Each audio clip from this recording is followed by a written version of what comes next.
కోల్కతా హత్యాచార ఘటనలో సంజయ్ రాయ్ నిందితుడు అందరికీ తెలుసు యూటర్న్ తీసుకుని నాట్ గిల్టీ అని కోర్టు ముందు చెప్పడం కానీ సర్కమ్స్టాన్షియల్ ఎవిడెన్స్ అండ్ అలాగే ఫోరెన్సిక్ రిపోర్ట్స్ మరో విధంగా అతన్నే నిందితుడిగా దోషిగా ఎస్టాబ్లిష్ చేయడం ఇవన్నీ కూడా ఇప్పుడు కొత్త కొత్త చర్చలకి ప్రస్తుతం తెరలేపుతున్నాయి. దేశవ్యాప్తంగా కూడా తీవ్రంగా సంచలనం సృష్టించిన ఈ కేసుకి మరి న్యాయం ఏమిటి, ధర్మం ఏంటి, చట్టం ఏం చెప్తోంది? మనతో పాటు సుప్రీంకోర్టు న్యాయవాది అందరికీ సుపరిచితులు ఆజాద్ గారు ఉన్నారు. కొత్త విషయాలు కొత్త కోణాలు తెలుసుకున్నాం. ఆజాద్ గారు నమస్కారం అండి. ఆజాద్ గారు, చాలా దిగ్భ్రాంతి కలిగించే విషయం ఏంటంటే కొట్టొచ్చినట్టు అక్కడ ఎవిడెన్సెస్ కనిపించిన తర్వాత కూడా ఇవాళ మనం ఏమంటారు, ఒక నిర్దోషికి కూడా శిక్ష పడకూడదనే ఒక నెపంతో ఒక కారణంతో మనం ఇంత దీన్ని సాగదీస్తున్నాం. ఏం జరుగుతుందో చెప్పండి. ఒకటండి, ఇది ఆగస్టు 9 నాడు జరిగిన ఆ రోజు నుంచి బయటపడిన విషయాలు ఏవైతే ఉన్నాయో రోజుకు ఒక కొత్త మలుపు తిరుగుతూ ఉంది. అవును. సో ఇక్కడ సంజయ్ అనే ఆయనకి అసలు ఎలాంటి సంబంధం లేదు అని చెప్పి ఈరోజు చెప్తా ఉన్నారు. కానీ ఆ రోజు ఏంటంటే సీసీ కెమెరాల్లో ఏదైతే అతనే ఉన్నాడు ఎక్కువ. ఇంకోటి ఏంటంటే అతను పోలీస్ కాదు, ఒక సివిక్ నేచర్ ఉన్న వ్యక్తి జనరల్గా. సో అతనికి అసలు యాక్చువల్గా హాస్పిటల్కి సంబంధాలు లేవు. అతను హాస్పిటల్లో రకరకాల పరిచయాలు పెంచుకుంటాం, అలాగే హాస్పిటల్లో బెడ్స్ అలాంటివి ఏదైతే ఉన్నాయో ఎవరికాలకి ఇప్పించడం, లేదా ఉద్యోగాలు ఇప్పిస్తానని చెప్పేసి ఒక రకమైన బెదిరింపు పాల్పడటం. ఇంకా ఫర్ ఎవర్ కైండ్ ఇన్ఫర్మేషన్ అంటే జనరల్ అందరూ తెలిసిందో లేదో, అతను దాదాపుగా అంతకన్నా 3 times మ్యారేజ్ అవ్వటం, ఒక ఆమె చనిపోవటం, ఇట్లా కొన్ని నేరప్రవృత్తమైన వ్యవహారం ఉందండి అతనికి. ఓకే. అది సో అంటే అక్కడ ఒక జనరల్గా ఏంటంటే అక్కడ ఏంటంటే మామూలుగా మన ఇన్ఫార్మర్ లాగా అక్కడ కూడా సివిక్ పోలీస్ అనేది అపాయింట్ చేసుకుంటారు మామూలుగా బెంగాల్లో. అది ఒక సిస్టమ్ ఉంటుందండి. సో దాని ప్రకారం ఇతను ఆ పోలీసు పేర్లు చెప్పి అందరినీ భయభ్రాంతులకు గురి చేయటం, రకరకాలుగా వ్యవహరించడం కూడా జరుగుతూ ఉంది. సో ఇక్కడ మనం ఒకసారి అసలు కోణం ఆలోచిస్తే, అంటే జరిగిన సంఘటన అనేది ఒక పక్కన పెడితే అసలు ముందు దాంట్లో ఇతనికి ఎలాంటి రైట్ లేదు. ఇది హాస్పిటల్కి వెళ్ళటం చేయటం, అక్కడ ఎంత లీనియస్ వాళ్ళు ఇచ్చారనేది మనకు అర్థమవుతుందండి. అవును, అదొకటి. ఇప్పుడు మీరు అన్నట్టుగానే అతను పోలీసు కాదు కానీ సివిలియన్కి సంబంధించిన పోలీసు వారు. అవును. ఇక్కడ కూడా ఇప్పుడు ఈరోజు మీరు అన్నట్టుగానే నాట్ గిల్టీ అని చెప్పటం, ఇవన్నీ చూస్తే అక్కడ ఏమైనా ఇంటరాక్షన్గా జరుగుతుందా అనేది మనం ఒకసారి అంటే జస్ట్ అనుమానం మాత్రమే. అవును. సో నేనేమంటున్నానంటే దీనికి సంబంధించి సిబిఐ ఎంక్వైరీ చేయాలని చెప్పేసి సిబిఐ దీని మీద ఇన్వెస్టిగేషన్ చేయాలని జరుగుతూ ఉంది. అది కనుక సిబిఐ కనుక దీన్ని టేకప్ చేస్తే దీన్ని ముందుకు తీసుకెళ్లే అవకాశం ఉంటుందని నా అభిప్రాయం, నా ఎక్స్పీరియన్స్ నేను చెప్తా ఉన్నాను. ఇక్కడ అంటే మరొక విషయం, ఇప్పుడు సర్కమ్స్టాన్షియల్ ఎవిడెన్స్ ప్రకారం ఒకరికంటే ఎక్కువ రేపిస్టులు ఉండి ఉండవచ్చని మనకి ఇంకా కూడా తావు ఉందా ఆ ప్రశ్నకి? ఖచ్చితంగా మేడం. ఎందుకంటే ఆ అమ్మాయి యొక్క ప్రైవేట్ పార్ట్స్ ఏవైతే ఉన్నాయో, సో దాంట్లో కొన్ని ఏవైతే తీసుకుంటారు కదా సహజంగా తీసుకున్న, అలాగే ఎక్కువ సిమెన్ అనేది ఎక్కువ ఉంది దాంట్లో. అదే మెయిన్ అది రిపోర్ట్ ప్రకారం నిర్ధారణగా బయటకు వచ్చిందా లేక ఊరికే ఊహాగానాలు అని కూడా మధ్యలో అన్నారు? లేదండి, ఇక్కడ ఎలా ఉంటుందంటే కొన్ని సందర్భాల్లో సుప్రీంకోర్టు ఈరోజు కొన్ని గైడ్లైన్స్ ఇచ్చింది. ఈ కేసులో అమ్మాయి పేరు కానీ ఆ అమ్మాయికి సంబంధించిన కొన్ని వివరాలు ఏవైతే ఉన్నాయో, అంటే ఇప్పుడు మనం పేరు పలకూడదు, రైట్. అలాగే ఆమె యొక్క ఫోటోని ఇప్పుడు ఆల్రెడీ తమ్మునేలు అంతా పెట్టారు, సో అవి తీసేయమని చెప్పేసి. అవును. సో ఈ కొంత గైడ్లైన్స్ ఏవైతే ఉన్నాయో దాని ఉన్నాయి. సో నేను అనుకుంటాం ఏంటంటే మొన్న వచ్చిన రిపోర్ట్స్ ఏవైతే ఉన్నాయో ఆ ఫారెన్సిక్ సంబంధించి కొన్ని రిపోర్ట్స్ బయటకు వచ్చిన తర్వాత మళ్ళీ ఇప్పుడు రిస్ట్రిక్షన్ అవ్వడం వల్ల నాకు తెలిసి అది సీల్డ్ కవర్లో పెట్టి అది అంటే ఇన్ కెమెరా ప్రాసెస్లో జరుగుద్దని నేను అనుకుంటున్నాను. ఒకటి అంటే అదే రిపోర్ట్ని మళ్ళీ సబ్మిట్ చేయడం జరుగుతుంది అంటారు. అంటే రీపోస్ట్ మార్టం చేసినప్పుడు అంటే యాక్చువల్గా ఇప్పుడు కొత్త టెక్నాలజీ వచ్చేసింది కదా మేడం. జనరల్గా ఏంటంటే ఈ పోస్ట్ మార్టం చేసే సందర్భంలో కొన్ని ఎక్కడైతే ముఖ్యమైన అవయవాలు, ఆమె కన్ను బాగా దెబ్బతలిందని చెప్పేసి కొన్ని పార్ట్స్ ఏవైతే ఉన్నాయో, అలాగే కొన్ని ప్రైవేట్ పార్ట్స్, అలాగే కొన్ని ఏవైతే ఉన్నాయో అవన్నీ కూడా బ్లీడింగ్ అయిందని, అలాగే ఎడం చేయి ఏదైతే ఉందో అది ట్విస్ట్ అయిందని చెప్పేసి, ఇలా కొన్ని ఏవైతే మనం ఊహించుకున్నప్పుడు ఒక అమ్మాయి అనుకోండి, ఒక అబ్బాయితో ఆ పెనుగులాట వేరు ఉంటుంది. కామన్గా చూడంగానే సీన్ ఆఫ్ అఫెన్స్ మనకు అర్థమైపోతుంది. ఆ వీడియో ఏదైతే ఉందో అక్కడ జరిగిన సంఘటన చూస్తే ఒక్కరికంటే ఎక్కువ ఉన్నారు అనే ఉద్దేశం అనేది కనబడతా ఉంది మామూలుగా. అంటే ఆ అమ్మాయికి లేకపోతే అంత హింసాత్మకమైన ఒక పరిస్థితి తెచ్చుకునే అవకాశం లేదంటారు. కనబడుతుంది కదా మేడం, సీన్ ఆఫ్ అఫెన్స్ కనబడతా ఉంది.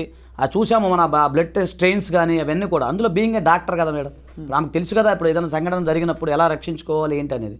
సో నేనేమనుకుంటున్నానంటే ఆమె ఒంటరిగా నివసిస్తున్న సమయంలో ఏదైనా కొంతమంది కావాలని ప్లాన్ చేసేసి అలాగే ఆమె పైన అట్లా చేసి ఉండొచ్చేమో అంటే ఇన్వెస్టిగేషన్ తేలుతుంది జనరల్గా. అంటే ఆ సీన్ ఆఫ్ అఫెన్స్ మనం చూసిన మీడియాలో వచ్చిన కథనాలు బట్టి ఆ యొక్క పిక్చర్స్ చూస్తే అలా అనిపిస్తుంది మనకి. ఇప్పుడు సంజయ్ రాయ్ ఒకవేళ తను దోషి కానని చెప్పినంత మాత్రాన అది అంటే ఇక్కడ సీన్ ఆఫ్ అఫెన్స్ లో ఉన్న ఎవిడెన్సెస్ తో పాటు అతనే చెప్పుకున్నది ఫస్ట్ టైం పోలీసులు తీసుకెళ్ళినప్పుడు అరెస్ట్ చేసుకోండి అని చెప్పి. అవునండి. అది అంటే ఇవన్నీ చూసి తర్వాత మరి ఇతను చెప్తున్నాడంటే ఇంకా అబద్ధాలు చెప్తున్నట్టు ఎస్టాబ్లిష్ అయిపోతుంది కోర్టు ముందు. అవునండి. సో మరి అది మరింత చేటు చేయదు అతనికి, ఎందుకు అలా చెప్పుకుంటారు మామూలుగా దోషులు?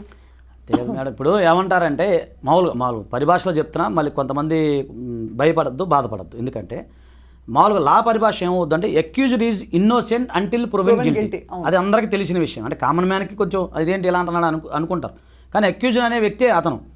సో ఇప్పుడు అంటే అక్కడ సంజయ్ రాయ్ మీద దృష్టి పెట్టడానికి ప్రధాన కారణం ఏంటంటే ఏదైతే సంబంధించిన ఇయర్ ఫోన్స్కి సంబంధించినవి కనపడింది, ఆ సీసీ కెమెరాలో అతను ముందుకు వెళ్ళాడు, తర్వాత లేదనేది మనకు తెలిసిన విషయం. సో జనరల్గా ఏంటంటే ఇన్వెస్టిగేషన్ ఏం తేలుతుంది, మెయిన్ ఫోరెన్సిక్ ల్యాబొరేటరీ సంబంధించిన ఇన్వెస్టిగేషన్ అనేది చాలా ముఖ్యం అండి.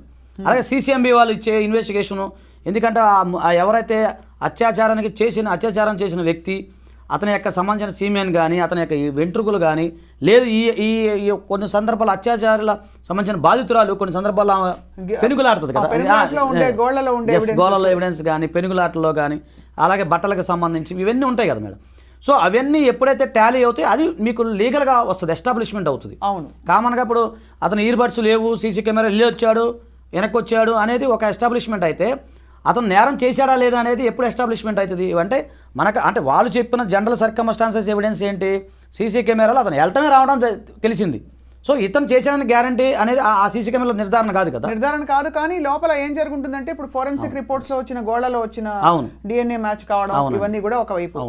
ఇప్పుడు ఇతరులు ఎవరన్నా ఉన్నారా అని చెప్పడానికి మరి నిర్ధారణగా సీసీ కెమెరా ఫుటేజ్ లో మనకు ఎవరు కనిపించలేదని తెలుస్తుంది. మరి ఏ విధంగా దీనికి అంటే ఒక ప్రూఫ్ దొరుకుతుంది? ఇప్పుడు దాని మీద ఏమండి, దాని మీద అప్పుడు దానికి సంబంధించిన హాస్పిటల్లో కొన్ని అది సెమినారాలు చాలా పెద్దగా ఉంటుందంట మేడం.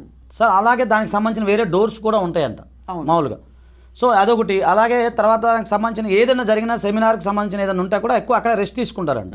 అలాగే అక్కడ సంబంధించిన టాయిలెట్స్ కానీ, ఇప్పుడు బాత్రూములు కానీ అవన్నీ కూడా దూరంగా ఉంటాయంట.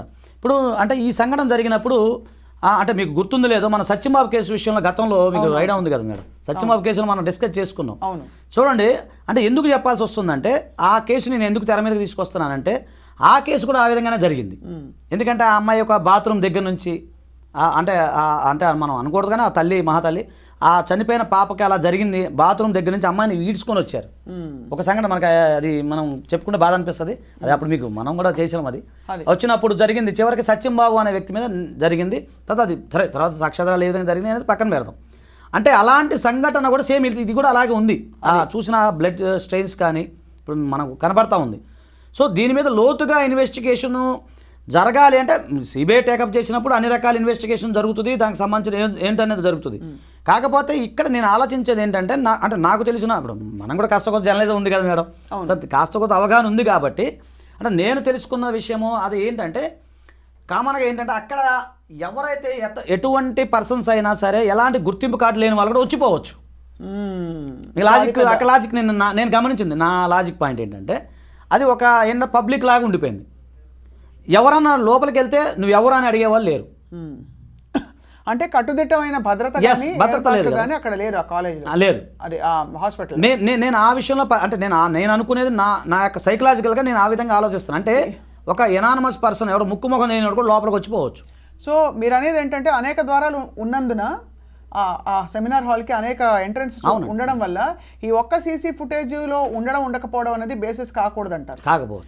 కాకపోవచ్చు ప్లస్ అంటే ప్రూవ్ చేయడానికి ఇతరులు ఉన్నారా అని చెప్పి, అంతే కదా మేడం. ప్లస్ ప్రైమా ఫేసి చూస్తే ఒక మనిషితో పెనుగులాట కాదు, ఇంకా ఒక మనిషి కంటే ఎక్కువ ఉన్నట్టుగా అనిపిస్తోంది. ఎందుకంటే కిరాతకంగా అమ్మాయిని హత్య చేసిన ఘోరంగా కనిపిస్తోంది నిజంగా ఆ విధమైన. ఇప్పుడు ఒకటే స్వప్న గారు, ఇప్పుడు ఇక్కడ ఆలోచించాల్సింది ఏంటంటే అది ఒక మీరు కట్టుదిట్టమైన భద్రత లేదు, ఒక పాయింట్. రెండోది ఇప్పుడు చెప్పిన ఎవరైతే సరే అతను నిందితుడిగానే మనం మాట్లాడుకుందాం, సరే అది కల్ప్రిట్ అదే సెకండ్ థింగ్, అంతే కదా సార్, అంతే కదా మేడం. మనం ఒక అతను నిందితుడు లేదా నేరారోపణ చేసిన వ్యక్తి అనుకుందాం, అతనికి అసలు హాస్పిటల్కి సంబంధం లేదు. ఎందుకున్నాడు అక్కడ అతను ఇదే కదా, అంతకుముందు కూడా వచ్చిపోవటాలు, సంబంధించిన పేషెంట్తో మాట్లాడతాలు, ఇతను రికమెండ్ చేసి కొంతమంది జాయిన్ చేయించడాలు, ఒక తెలియకుండా ఒక ప్రైవేట్గా ఆయన ఒక నడపడం జరిగింది. అలాంటి అతను ఒక్కడే కాదుగా, అక్కడ ఎంతమంది ఉన్నారనేది ఫస్ట్ తెలియాలంటే దీని లోతుగా ఇన్వెస్టిగేషన్ చేయాలి.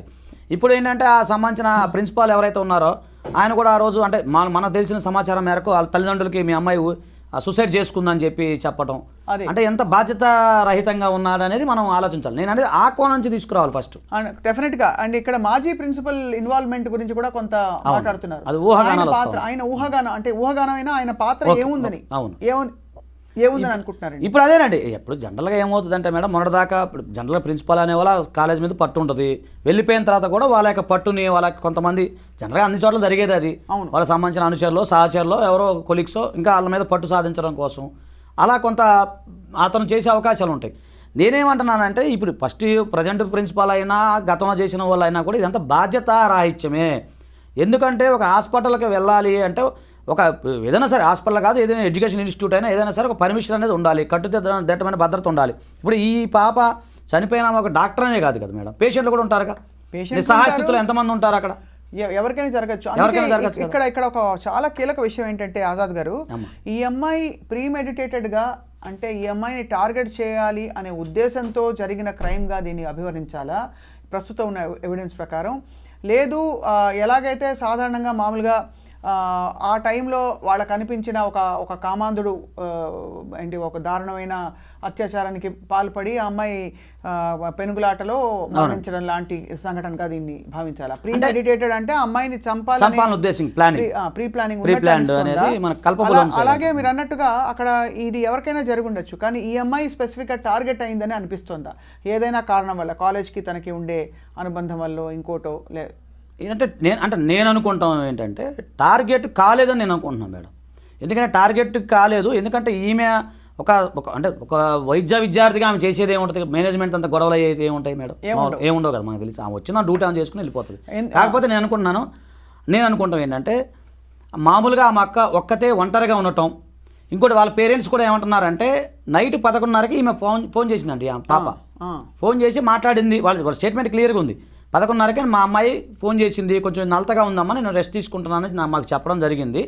సో ఆ రెస్ట్ తీసుకుంటున్నానని చెప్పారు, 11:30కి మాట్లాడేశారు. వాళ్ళు క్లియర్గా చెప్తున్నారు పేరెంట్స్.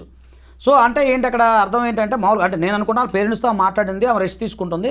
కాకపోతే ఆ సెమినార్ చాలా పెద్దగా ఉంటుందని, తర్వాత ఆ సెమినార్లో వాళ్ళు ఎవరు లేరని చెప్పేసి ఉదయం 9 గంటల దాకా అలా కొలిగి వాళ్ళ ఫ్రెండ్ ఒక ఆమె ఎవరు పట్టించుకోవాలి. అంటే అక్కడ ఏం జరుగుతుందనేది నాకు తెలిసి అంతకుముందు కూడా పెద్దగా ఐడియా లేదు. నాకు తెలిసి ఆ సెమినార్లో అందరూ రెస్ట్ తీసుకుని ఉండొచ్చు. ఆ సెమినార్ హాల్లో ఎవరు వస్తున్నారో ఎవరు పోతున్నారో కూడా నాకు తెలిసి, అంటే నేను అనుకుంటాను ఆ చెప్పిన ఊహాగానాలు బట్టి. సో అవన్నీ చెప్పిన విషయాన్ని బట్టి నేను అట్లా అనుకుంటున్నాను మేడం. సో ఉదయం ఇలా ఫ్రెండ్ వెళ్ళి ఆమె కూడా మామూలు డోర్ దగ్గరికి వెళ్ళారే, ఆమె పడుకుంది, రెస్ట్ తీసుకుంటుంది. అంటే ఇప్పుడు పేరు చెప్పకూడదు కాబట్టి నేను చెప్పట్లేదు. ఆ XYZ అమ్మాయి పడుకుంది, ఆమె మనం డిస్టర్బ్ చేయకూడదని చెప్పి మళ్ళీ వెనక్కి వచ్చిందంట. ఆమె వెనక్కి వచ్చింది, వాళ్ళ ఫ్రెండ్, వాళ్ళ క్లోజ్ ఫ్రెండ్ ఒక ఆమె. పడుకుందిలే పాప, నైట్ డ్యూటీ చేసినట్టుంది నైట్ అని చెప్పి. అంటే ఏంటి అర్థం ఏంటంటే అది అక్కడ రెస్ట్ రూమ్గా అందరూ వాడుకుంటున్నారని మనకు క్లియర్ అర్థమవుతుంది. సో ఈ సదరు నిందితుడు దోషో వాట్ ఎవర్ నిందితుడు ఈ సంజయ్ రాయ్ అనే వ్యక్తికి ఫలానా టైంకి వెళ్ళి అక్కడ రెస్ట్ తీసుకునే ఒక అలవాటు ఉంది అనే ఒక ఇన్ఫర్మేషన్ అయితే ఉంది. అవునండి, ఇప్పుడు సీసీ కెమెరా బట్టి మనకు అర్థమవుతుంది. అదే సో దాన్ని బట్టే అలా మనం చేసుకోవాలి. ఇక ఫోరెన్సిక్ సంబంధించినవి ఏ డాక్యుమెంట్ వస్తాయి ఏంటి అనేది ఇంకా ఇన్వెస్టిగేషన్ చాలా గోయింగ్ ఆన్ కాబట్టి, అంటే మనం కూడా మేడం దీని మీద మనం ఎన్నో చేసాం. ఇప్పుడు నిర్భయ ఘటనలో మనం గట్టిగా పోరాడడం తెలియదు ఏం కాదు, కానీ ఏ ఘటన జరిగినా బాధ అనిపిస్తుందండి. బాధ కాదు అంటే ఒక విధమైన చట్టానికి అసలు భయపడని, ఎందుకంటే నిర్భయ ఇన్సిడెంట్ తర్వాత చట్టాలు వచ్చాయి, చట్టాలు బాగా కట్టుదిట్టం అయ్యాయి. అయినప్పటికీ కూడా ఇవాళ ఒక సంఘటన ఒకటి కాదు 100 జరిగాయి ఇలాంటివి. కొన్ని బయటకు వచ్చాయి, కొన్ని సంచలనాలు అయ్యాయి, కొన్ని మామూలుగా పాస్ ఆఫ్ అయిపోతున్నాయి. ఏంటి అర్థం అంటే ఇప్పుడు ఒక దోషి లేదా నిందితుడికి ఏదో జరిగిపోతుంది, నా లైఫ్ అండ్ డిస్ట్రాయ్ అయిపోతుంది, చట్టం నా మీద చర్యలు తీసుకుంటుందని ఒక మెసేజ్ వెళ్ళలేదు మేడం. ఒకటి ఏంటంటే BNS చట్టం కూడా వచ్చింది మేడం, అది కూడా నేను చూసాను. దాంట్లో కూడా చాలా కఠినంగా ఉందండి. ఇప్పుడు 63 కానీ ఏదైతే BNS సెక్షన్ మారిపోయినాయి కదా ఇప్పుడు. అవును. సో దాంట్లో కూడా యావజ్జీవ కారాగార శిక్ష ఉంది దీనికి సంబంధించి, అలాగే క్యాపిటల్ పనిష్మెంట్ ఉంది. సో ఇన్నున్నా కూడా వాళ్ళకి భయం అనేది లేదు అనేది నేను అనుకుంటున్నాను. ఫస్ట్ అసలు ఈ సంజయ్ రాయ్ అనే వ్యక్తి అరెస్ట్ అంటే అతను అదుపులోకి తీసుకున్న వెంటనే అతను చాలా నిర్లక్ష్యంగా, అంటే అతను ఆల్రెడీ పోలీసు వాళ్ళ గురించి అవగాహన ఉన్న వ్యక్తి కదా మేడం. మామూలుగా జనరల్గా మనం చూసిన దాన్ని బట్టి చూస్తే, అలాగే సివిక్ పోలీస్ అతను. సో అతనికి పరిచయాలు ఉన్నాయి, అవి ఉన్నాయి. నేను చేయలేదని అతను బుకాయిస్తూ ఉన్నాడు మరి అతను. సో ఇన్వెస్టిగేషన్లో అంటే అక్కడ జరిగిన ఘటనలో సంజయ్ రాయ్ ఉన్నాడా, లేదా సంజయ్ రాయ్కి సంబంధించిన స్నేహితులు ఉన్నారా, లేదా సంజయ్ రాయ్ కాకుండా ఇంకెవరు ఉన్నారా అనేది ఆ ఫోరెన్సిక్ ల్యాబొరేటరీలో ఇప్పుడు ప్రజెంట్ అయితే కొంచెం మనకు బయటపడటం కష్టం. అండ్ ఇంకోటి ఇప్పుడు ఆ రోజు సాయంత్రం సంజయ్ రాయ్ వెళ్ళే టైం చూశారు లోపలికి వెళ్ళడం అనేది. బట్ అంతకు ముందు ఎన్నో గంటల ముందైనా సెమినార్ హాల్ తెరిచినప్పుడో ఎప్పుడో సాయంత్రం 4:30కో 5:30కో 6:30కో వ్యక్తులు లోపల వెళ్ళారా లేదా అనే నిర్ధారణ జరిగిందా? అంటే వాళ్ళు చెప్పేది ఒకటే సీసీ కెమెరా ఉంది మేడం ఇక్కడ. ఆ సీసీ కెమెరాలోనే దాంట్లో లేదు, దాంట్లో ఏం లేదు, దాంట్లో ఎవరు లేదు. ఇతను ఒక్కనే వెళ్ళటం రావడం జరిగింది రోజంతా. ఆ రోజంతా కాదు మేడం, సాయంత్రం సమయంలో. ఇప్పుడు జనరల్గా ఏంటంటే 11:30 వరకు, అంటే మామూలు మనకు వచ్చిన ఇన్ఫర్మేషన్ వరకు ఏంటంటే ఆమె ఈ ఎవరైతే చనిపోయిన వ్యక్తి ఎవరైతే ఉన్నారో ఆమె XYZ ఎవరైతే ఉన్నారో ఆమె 11:30 వరకు మామూలుగా ఫ్రీగానే మూవ్ అవుతూనే ఉన్నారు. అంటే అర్థం ఏంటి, ఆ ఫ్రెండ్స్ మాట్లాడటం చేయటం అంతా మనకు కనపడతానే ఉంది. కాకపోతే 11:30 తర్వాతే కదా మనకు జరిగింది ఈ సంఘటన అనేది. ఆ టైంలో చూస్తే ఇతను మాత్రమే కనపడ్డాడు అందులో. అవును, అది మనం లెక్క తీసుకోవాలి. ఇప్పుడు 11 గంటలకి 10 గంటలకి, ఇప్పుడు 11:30 దాకా ఆమె అంటే మామూలుగా ఏంటంటే తల్లిదండ్రులతో మాట్లాడింది కాబట్టి ఆమె సేఫ్ ఉన్నట్టు లెక్క. అవును, అంతే కదా మేడం. సో 11:30 తర్వాతే నుంచి మళ్ళీ ఉదయం 9 గంటల లోపు ఏం జరిగింది అనేది ఆ సీసీ ఫుటేజ్లో చూస్తే ఎంతమంది వెళ్ళారు ఏంటనేది అప్పుడు క్లియర్ వస్తుంది. రైట్. సో మొత్తానికి సార్ ఇది చాలా అంటే మరొక సంచలనం అయింది. కానీ దీని నుంచి ఏ తీర్పు వస్తే ఎలాంటి ఎంత త్వరితగతిన ఇన్వెస్టిగేషన్ కొనసాగితే బహుశా ఇది ఒక కేస్ స్టడీ, ఒక మెసేజ్గా వెళ్తుందని మీరు భావిస్తున్నారు? ఖచ్చితంగా అండి, ఇలాంటి జరగకూడదనే కోరుకుందాం మేడం. జీవితంలో ఎవరికి జరగకూడదనే అంటే కోరుకోవడం వరకు ఓకే సార్, బట్ చట్టపరంగా చర్యలు ఎంత తొందరగా ఎలాంటి శిక్ష పడితే బహుశా ఇలాంటి సంఘటనలకి ఒక డెటరెంట్, అంటే ఒక ఎండింగ్ అదే. ఇప్పుడు అదేనండి ఒక్కటండి, ఏదైనా ఇప్పుడు మనం చూసే నిర్భయ ఘటనలు ఊరి తీశారు. ఇప్పుడు జనరల్ క్యాపిటల్ పనిష్మెంటే ఉంటుంది మేడం. సో ఈ ఘటనలో కూడా క్యాపిటల్ పనిష్మెంట్ ఎవరైతే నిందితులు ఉన్నారో వాళ్ళకి పడాలని నేను కోరుకుంటున్నాను. ఇప్పుడు నెక్స్ట్ ఏం జరగబోతోంది? సంజయ్ రాయ్ని మరింతగా ఎలా ప్రశ్నించే అవకాశాలు కనిపిస్తాయి? అంటే ఇప్పుడు ఆ రిపోర్ట్ ఏదైతే ఉందో, ఇప్పుడు మళ్ళీ ఇప్పుడు సుప్రీంకోర్టు వారు ఇన్వాల్వ్మెంట్ అవడం, దాని మీద కొద్దిగా గట్టిగా ఇన్వెస్టిగేషన్ చేయమని చెప్పడం వల్ల నేను కూడా మళ్ళీ రీపోస్ట్ మాట, కానీ దానికి సంబంధించిన మళ్ళీ ఇన్వెస్టిగేషన్ సిబిఐకి కనుక వెళ్తే ఇన్వెస్టిగేషన్ చేసిన తర్వాత సంజయ్ కనుక దోషి అంటే అతనికి క్యాపిటల్ పనిష్మెంట్ వస్తుంది. లేదు ఇంకెవరైనా ఇన్వాల్వ్మెంట్ అయ్యారా? ఇప్పుడు నేరం అనేది 2 రకాలు ఉంటుంది మేడం. నేరాన్ని ప్రోత్సహించడం కూడా నేరమేగా. అవును. సో దీని వెనక ఎవరు ఉన్నారు? ఇప్పుడు మీరు అన్నట్టు మనం అనకూడదు కానీ XYZ ఎవరో ప్రిన్సిపాల్ అన్నారు, లేకపోతే ఇంకెవరో అంటున్నారు. సో వాళ్ళు ఉన్నారా, లేదా ఇంకెవరన్నా గుర్తు తెలియని వ్యక్తులు ఉన్నారా, లేదా అంతకుముందు గతంలో నేరస్తులు ఏమైనా ఉన్నారా?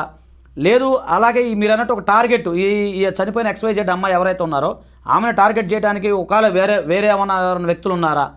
ఇవన్నీ కూడా ఏంటంటే ఎంటైర్ ఇన్వెస్టిగేషన్ అనేది కొద్ది రోజుల్లో తేలుతుంది. కాకపోతే ఏంటంటే ఇక్కడ గమనించాల్సింది ఏంటంటే 2 రకాల పద్ధతి. ఒకటి సిబిఐ వాళ్ళు తొందరగా ట్యాకప్ చేసి తొందరగా ఈ ఇన్వెస్టిగేషన్ ఒక భాగము, ట్రయల్ అనేది ఒక భాగం. అదే అక్కడ మనకి లేట్ అయ్యే అవుతుంది. సో దీన్ని ఫాస్ట్ ట్రాక్ తీసుకుని 3 months 4 months క్లోజ్ చేస్తారని నేను అనుకుంటున్నాను. గౌరవ సుప్రీంకోర్టు ఒక కమిటీని కూడా వేసింది. అందులో మన నాగేశ్వర రెడ్డి గారు ప్రముఖ వైద్యులు, మన తెలుగు వారు కూడా ఉన్నారు. అంటే అందరూ ప్రముఖులు చాలా సరైన ఒక ఇన్వెస్టిగేషన్కి తోడ్పడతాడు, సహకరిస్తారని చెప్పే వ్యక్తుల్ని మాత్రమే కోర్టు ఎంచుకుంది. సో అయితే మొత్తానికి సార్ ఎప్పటిలోగా తేలుతుంది మీ ఎక్స్‌పీరియన్స్ చెప్పండి. జనరల్గా ఇప్పుడు ఫాస్ట్ ట్రాక్ కోర్టులు ఏంటంటే 3 months నుంచి 6 months లోపు క్లోజ్ చేస్తున్నాయి ఇలాంటి కేసుల్లో. తప్పకుండా దీనిలోంచి evidences, whatever evidences available, థరోగా ఇన్వెస్టిగేట్ చేసి దోషులకి నేను ఇన్వెస్టిగేషన్ ఒకటి అయిపోయింది అనుకోండి, అంటే మళ్ళీ దీని గురించి సంబంధించి సిబిఐ వాళ్ళు గట్టిగా ఇన్వెస్టిగేషన్ చేసిన తర్వాత కోర్టు వారికి నివేదిక ఇస్తారు అని మామూలుగా రిపోర్ట్ ఇస్తారు. అదే దాని తర్వాత ఇమ్మీడియట్ నాకు తెలిసి ట్రయల్ ఏమంటే స్టార్ట్ అయిపోద్దండి, ఫాస్ట్ ట్రాక్ అవుతుంది నాకు తెలిసి. రైట్. ఇదైతే ప్రత్యేక కోర్టు కూడా అపాయింట్ చేసే అవకాశాలు ఉన్నాయి. సో దాన్ని బట్టి ఫాస్ట్ ట్రాక్లోనే తొందరగా అయిపోద్దని నేనైతే ఖచ్చితంగా అనుకుంటున్నాను. తప్పకుండా ఇక కాలేజీలకు పంపించే వాళ్ళు చాలా మంది ఇలాగా మెడికల్ కాలేజీలు, అండ్ అలాగే ఆడపిల్లల్ని రాత్రిపూట నైట్ డ్యూటీలు అంటే సామాన్యమైన విషయం కాదు కదండి. ఏ వృత్తిలైనా ఉండొచ్చు, ముఖ్యంగా మేడం ఇలాగా ఇప్పుడు నైట్ డ్యూటీలో ఉండబట్టే కదా ఆవిడ. అవునండి, అవును, అలా జరిగింది. ఇప్పుడు మెయిన్ ఒకటి మేడం, ఇప్పుడు ఏ మాట్లాడుకున్నా కూడా prevention is better than the cure, అదే వాళ్ళు మెడికల్ భాషలోనే చెప్పేది అది. సో బయట వ్యక్తులు అంటే నేను అనుకుంటాం ఏంటంటే ఇదేనే కాదు, ఏ గవర్నమెంట్ కాలేజెస్ అయినా ఎక్కడైనా ఇంకెక్కడైనా కూడా ప్రైవేట్ వ్యక్తులు మ్యాక్సిమం రానివ్వకుండా, ప్రైవేట్ వ్యక్తులకు ఇన్వాల్వ్మెంట్ కాకుండా ఎందుకు ఏమిటి ఎలా అని ప్రశ్నిస్తూ అడుగడుగునా నిఘా పెట్టినప్పుడే కొంచెం ఎంతో కొంత something is better than nothing అయ్యే అవకాశం ఉంటుందనేది నా వ్యక్తిగత అభిప్రాయం. ఎందుకంటే కలకత్తా నగరం మహాప్రాచుర్యం, అందులో ఈ హాస్పిటల్ అంటే ఎప్పుడుదో. సో ఇవన్నీ అక్కడ ఏంటంటే చాలా ఇలాంటి కట్టుదిట్టమైన భద్రత అనేది కొంచెం లోపించడం వల్ల జరిగిందనేది నేను అనుకుంటున్నాను. దురదృష్టం ఏంటంటే ఆజాద్ గారు, మన పరిసరాల్లో ఎప్పుడు ఏ మూలన ఏ సంఘటన జరుగుతుందో అంచనా వేయలేకపోతున్నాం. ఎవరు ఊహించుకుంటారు ఒక పీజీ చదువుతున్న విద్యార్థిని ఇలాగ ఒక హాస్పిటల్ ప్రాంగణంలో, అది కూడా ఇంత అంటే ముఖ్యంగా చదువున్న వాళ్ళందరూ కూడా వీర వనితలు, వాళ్ళకి అన్నీ తెలిసి ఉంటాయి అని ఒక ఎక్స్పెక్టేషన్ ఉంటుంది. కానీ మనం చదువున్న వాళ్ళందరికీ కూడా ఎందుకు అది వర్తించదంటే అందరూ మనం నమ్మకంతో మన పరిసరాలు బాగానే ఉన్నాయనుకుని వెళ్తాను చెప్పి నిత్యం తూటాలు పట్టుకుని లేకపోతే నమ్మకం అండి, మెయిన్ నమ్మకం మేడం. ఆ నమ్మకం మీద ఎక్కువ జరుగుతుంది. ఇవాళ ఈ సంఘటన ఎవరికైనా జరుగుండొచ్చండి, కానీ ఒక మెడికోకి జరగడం అన్నది షాక్ కి గురి చేసింది. చాలా బాధ కలిగించాం.